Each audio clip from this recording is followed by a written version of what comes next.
So here we're relating two parts of a circle to one another as they each change, and in this case we're relating radius to area.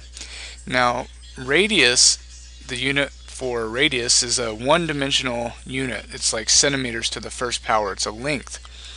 The unit for area is a two-dimensional unit, like centimeters squared, and for that reason they change at different rates. They're not exactly the same rate.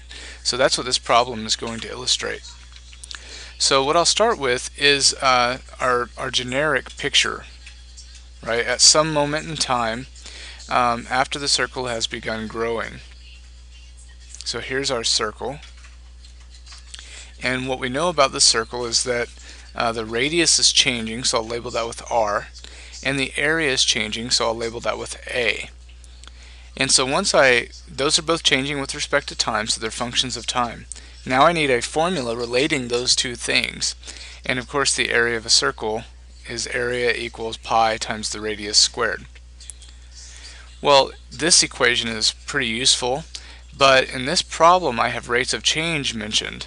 So I need to introduce rates of change to this, and what I'll do then to do that is, since my rates of change are per second, I will differentiate with respect to time on both sides.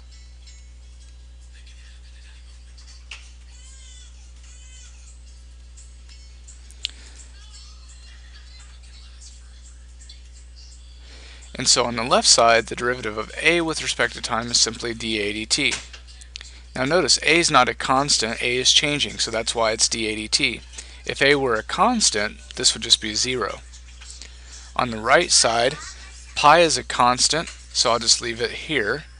The derivative of r squared is 2r, but by the chain rule I have to multiply by dr dt. And this question asks for the rate of change of the radius. So that's the unknown that I'm looking for, which means I need values for r and dA dt.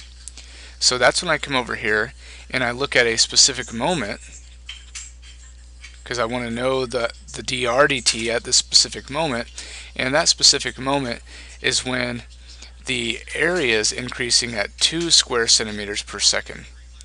So in that particular case, I know that dA dt is positive 2. If it were decreasing, that would be a negative 2.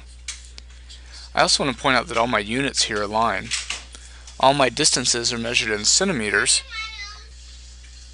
and all my times are measured in seconds. So I know my units are consistent, so I'm not going to mess with putting those in anywhere. I'll just make sure to give my answer the appropriate units.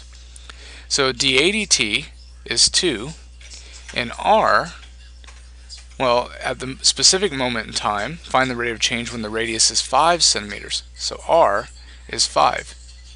The fact that they told us the circle started out with a radius of 2 was really insignificant, right? It didn't affect anything in this problem. It was just extra information. So you really have to pay attention to. So we have to identify the specific moment we're talking about, and in this case, find the rate of change when the radius is 5. So that's what we plug in. Now I had to solve this equation for dr dt.